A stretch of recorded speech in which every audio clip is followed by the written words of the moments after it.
ரூத்து புத்தகம் அதிகாரம் 2 இறைவார்த்தைகள் 1, 2.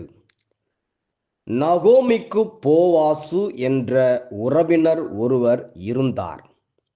அவர் செல்வமும் செல்வாக்கும் உடையவர். எலிமலேக்கின் வழியில் உறவானவர்.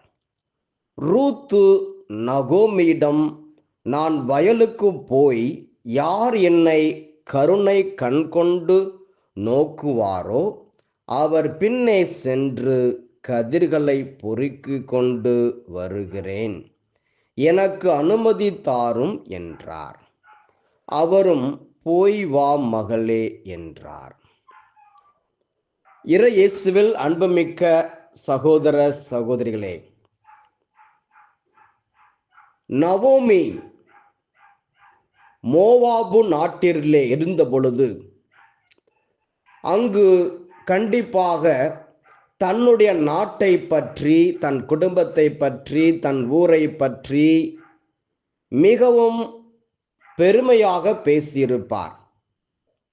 எனக்கு அங்கே எங்களுக்கு நிலபுலங்கள் இருக்கின்றன, சொத்து இருக்கின்றன, பெரிய வீடு இருக்கின்றன என்று இவ்வாறாக பெருமையாக பேசியிருப்பார். ஆனால் ரூத்து நவோமியோடு சேர்ந்து பெத்லகேமுக்கு வந்த பொழுது அங்கு பார்த்தால் மிகவும் வறுமை. நவோமிக்கு நிலபுலன்கள் இல்லை, சொத்து இல்லை, பணம் இல்லை, சாப்பாட்டுக்கே வழி இல்லை. அப்படிப்பட்ட ஒரு நிலைமை. ஆனால் இந்த நிலைமையிலும் ரூத் என்ன செய்கின்றார்? அத்தை, நான் வயலுக்கு போய் வேலை செஞ்சுட்டு வரேன் என்று சொல்லி வேலைக்கு செல்லுகின்றார். கடின உழைப்பாளியாக இருக்கிறார். கடினமாக உழைக்கிற பண்பு இருக்கிறது ரூத்துக்கு. நான் வேலைக்கு போகிறேன், நமக்கு சாப்பாடு வேண்டும், இப்படியே நாம் வீட்டில் இருந்தால் யார் நமக்கு சாப்பாடு கொடுப்பார்கள் என்று வேலைக்கு செல்லுகின்றார். அவ்வாறு வேலைக்கு செல்லும் பொழுது போவாசு அவரிடமிருந்து தயவு கிடைக்கிறது. அவரே பார்த்து சொல்லுகின்றார். ரூத்து 2வது அதிகாரம் 11வது வசனம். போவாசு, உன் கணவன் இறந்ததிலிருந்து உன் மாமியாருக்காக நீ செய்துள்ள அனைத்தையும் கேள்விப்பட்டேன். உன் தந்தையையும் தாயையும் சொந்த நாட்டையும் துறந்துவிட்டு முன்பின் தெரியாத ஒரு இனத்தாருடன் வாழ நீ வந்திருப்பது எனக்கு தெரியும். 7வது வசனம். அறுவடையாளர்களின் பின்னே சென்று சிந்தும் கதிர்களை பொறுக்கிக் கொள்வதற்கு என்னிடம் அனுமதி கேட்டால் காலை முதல் இதுவரையில் அவள் சிறிதும் ஓய்வின்றி கதிர் பொறுக்கிக் கொண்டிருந்தாள். எப்போதுதான் அவள் பந்தல் நிழலில் சற்று ஓய்வெடுத்து கொண்டிருக்கிறாள் என்றார். ஆக அங்கிருக்கிற மேற்பார்வையாளர் சொல்லுகிறார் ரூத்தை பற்றி. போவாசினும் சொல்லுகின்றார், காலையிலிருந்து கதிர்களை பொறுக்கிக் கொண்டிருந்தார் என்று இவ்வாறாக சொல்லுகிறார். கடினமாக உழைக்கிறவர் ரூத்து. ஆம் அன்பார்ந்தவர்களே, உங்கள் குடும்பம் கௌரவமாக இருக்க வேண்டும் என்றால், உங்கள் பிள்ளைகள் வயிறு நிறைய உணவு அவர்கள் பெற வேண்டும் என்றால், கடன் பிரச்சனை இல்லாமல் இருக்க வேண்டும் என்றால், உங்கள் ஊரிலே நீங்கள் அமைதியுடனும் சமாதானத்துடனும் கௌரவத்தோடு வாழணும்னா நீங்க கடின உழைப்பாளியாக இருக்க வேண்டும். கடினமா உழைச்சாதான் பணம் கிடைக்கும். அப்பதான் மனைவி பிள்ளைகளுக்கு சாப்பாடு கொடுக்க முடியும், அவர்களுக்கு உடை வாங்கி கொடுக்க முடியும், வேண்டிய எல்லாவற்றையும் வாங்கி கொடுக்க முடியும், ஊரிலே கௌரவமாக இருக்க முடியும். வேலை செய்யாமல் இருந்தோம் என்றால், சோம்பேறியாக இருந்தால் பிறரிடம் கையேந்த வேண்டிய நிலைமை வரும், கடன் கேட்க வேண்டிய நிலைமை வரும், யாரும் மதிக்க மாட்டார்கள். ஆக ரூத்தை பார்த்து நாம் கற்றுக்கொள்ள வேண்டிய பாடம் கடின உழைப்பாளியாக இருக்க வேண்டும். நீதிமொழிகள் அதிகாரம் 12 இறைவார்த்தை 24. ஊக்கமுடையோரின் கை ஆட்சி செய்யும், சோம்பேறிகளோ அடிமை வேலை செய்வார். ஆக கடினமா உழைச்சாதான் நம்ம வேலை செய்யற இடத்துல ப்ரொமோஷன் கிடைக்கும், அதிகாரிகள் முன்பாக தயவு கிடைக்கும், சம்பளம் அதிகமா கிடைக்கும், இன்னும் நம்மை ஏற்றுக்கொள்வார்கள். கடினமா உழைச்சாதான், அதிக நேரம் உழைச்சாதான். ஆக சோம்பேறிகளாக இருக்கக்கூடாது, கடின உழைப்பாளிகளாக இருக்க வேண்டும். இரண்டாவது, ரூத்திடம் நாம் பார்க்க வேண்டிய பண்பு, ரூத்து தன் அத்தையை மதிக்கின்றார். அத்தைக்கு எதுவும் இல்லை, பணம் இல்லை, சொத்து இல்லை, சாப்பாடு இல்லை. ஆனா அப்படிப்பட்ட நிலையில் இருந்தாலும் அத்தையை மதிக்கின்றார். அத்தையிடம் பெர்மிஷன் கேட்கிறாங்க, நான் போயிட்டு வரட்டுமான்னு. அத்தை தவறாக பேசல, உன்னை நினைச்சு வந்தேன், நீ இப்படி இருப்பேன் நினைச்சு வந்தேன், நீ அப்படி இருப்பேன் என்று நினைச்சு வந்தேன், இங்க பார்த்தா ஒண்ணும் இல்லாம இருக்கிற, ஒண்ணும் இல்லாதவ, நீ ஒரு மூலி என்று இவ்வாறாக வாய்க்கு வந்தபடி பேசவில்லை, குறைவாக மதிப்பிடவில்லை, அத்தையை மதிக்கின்றார். ஆம் அன்பார்ந்தவர்களே, ஆண்டுடைய ஆசீர்வாதம் வேண்டும் என்றால் அத்தை மாமாவை மதியுங்கள், பெற்றோர்களை மதியுங்கள், குடும்ப நபர்களை மதியுங்கள், வேலை செய்கிற இடத்திலே அதிகாரிகளை மதித்து நடங்கள், முதலாளியை மதியுங்கள். ஆக மதிக்கிற பழக்கம் வேண்டும், கௌரவப்படுத்துகிற பழக்கம் வேண்டும். ஆக குடும்பத்திலே சண்டை சச்சரவு இருக்கக்கூடாது, சண்டை சச்சரவு, தவறாக பேசுவது இருக்கக்கூடாது. நிறைய யாருக்கு அதிகமா ஆக்சிடென்ட் நடக்குதுன்னா, ஆக்சிடென்ட் பஸ்லையோ கார்லையோ பைக்லையோ போகும் பொழுது யாருக்கு அதிகமா ஆக்சிடென்ட் நடக்குதுன்னா, எந்த குடும்பத்தில் அதிகம் சண்டை இருக்கிறதோ அப்படிப்பட்டவர்கள் பிரயாணம் பண்ணும் பொழுதுதான் ஏறக்குறைய 70 முதல் 80% மக்களுக்கு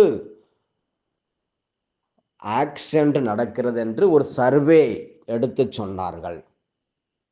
ஏறக்குறைய 70 to 80% பேருக்கு ஆக்சிடென்ட் யாருக்கு நடக்குதுன்னா, அவங்க குடும்பத்தில் சண்டை சச்சரவோடு வருகிறார்கள். மனைவி திட்டியிருப்பார்கள் அல்லது கணவன் திட்டியிருப்பார், மனதிலே சமாதானம் இல்லாமல், மனதிலே நிம்மதி இல்லாமல் பைக்கு ஓட்டும் பொழுது,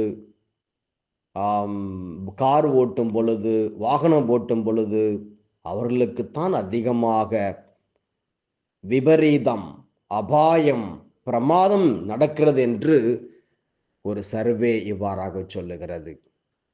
ஆக குடும்பத்திலே பெற்றோர்களை, பெரியோர்களை, அத்தை மாமாவை மதியுங்கள். அவர்களிடம் ஒன்றும் இல்லாமல் இருக்கலாம், அவர்கள் எதுவும் சம்பாதிக்காமல் இருக்கலாம், அவர்கள் தவறு செய்தவர்களாக இருக்கலாம், பாவம் செய்தவர்களாக இருக்கலாம், உங்கள் மனதை காயப்படுத்தியவர்களாக இருக்கலாம். ஆனாலும் ரூத்தை போல அவர்களை மதித்து நடங்கள். அப்பொழுதுதான் உங்களுக்கு நிறைவான ஆசீர்வாதம் கிடைக்கும். மூன்றாவதாக, ரூத்து கடவுளை ஏற்றுக்கொண்டார், உண்மையான கடவுளை ஏற்றுக்கொண்டார். ரூத்து 1:16 பார்க்கிறோம், உன் கடவுள் என் கடவுள் என்று சொல்லுகிறார்.